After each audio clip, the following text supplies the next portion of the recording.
Hey guys, Thrasher here, and I know that I've already mentioned that there are changes to the RP and the amount of RP that you get per match in the new PvP season, but there are some other things that we should talk about around that, so let's talk about it right now.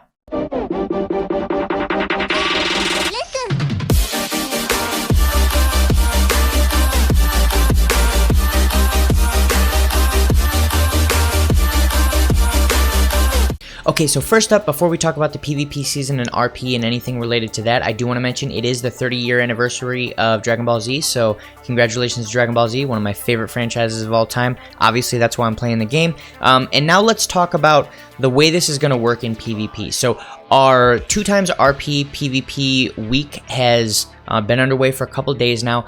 I was unable to really do any PvP the first week that the season was out, so I'm just now starting. I think I'm like 4 or 5 matches in, but what I want to point out is that now that we're in double RP, and next week, I believe starting Wednesday, we'll be in triple RP, the amount that you're getting is absolutely massive. I'm getting a battle ranking level almost every other fight, and what I want to point out here is already it's at a point where if I win 2 matches, or if I lose 2 matches and then I play against the bot, I can pretty much even that back out. So my win against the bot is going to keep me at even. Once we get into the 3rd week, it's going to be at a point where all you have to do is keep playing, and losing 2 matches in a row and then beating the bot on your 3rd match, because it gives you that pity bot, will give you enough ranking points that you're actually going to gain more than you'll lose. So you could lose against every single actual player and just beat the bots, and that alone will get you to rank 50, get you wherever you want to go. Now, the only thing to keep in mind there is there are going to be people who are going to be playing a lot that don't lose to other players, or very rarely lose to other players, so they will outpace you.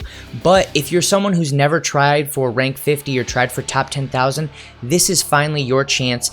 If for whatever, maybe you're not a good player, maybe you just didn't have enough time before, you can absolutely hit rank 50 this season. So no matter who you are, I highly suggest you get to rank 50. It's absolutely going to be worth it next week once we get into 3x RP. Now, one other huge thing to mention here is I always get the question, Thrasher, what do I need to get top 10,000 in rated PvP? Normally, it's somewhere around mid 7,000s, maybe 8,000 RP, depending on the season. There are seasons where it's been lower. There are seasons where you needed to pretty much get to 8,000. This season is going to be completely different because of the things that I just talked about. I think there's a very good chance in order to get top 10,000 by the end of the 3rd week, because a lot of people haven't even started grinding yet, and we're already at pretty much where you would need to be most seasons to get top 10,000.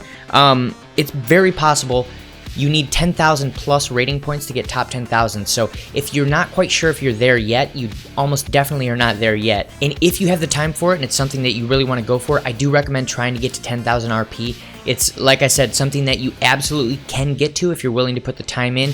Now, some people might think about the fact that bots only give 1 RP once you hit battle rank 50 and say, oh, well, you're not going to get these hyperinflated values because the bots are not going to be able to be farmed the way that you're talking about to get up to rank 50. Yes, that's true, but there's going to be so many people with hyperinflated RPs that couldn't normally get to 50 by farming those bots that you can beat to get the above average to very good players even higher. So what it's going to do is inflate everyone's values, and I think there is a very good chance that top 10,000 you'll need 10,000. At the very least, you're going to need to be like 8,500 plus, which I think is probably the highest it's ever been for a top 10,000 season.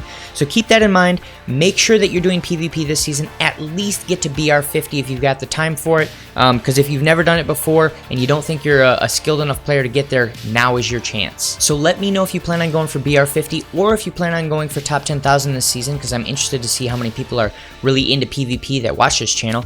And if you like this content, make sure to like and subscribe, and I'll see you guys in the next video.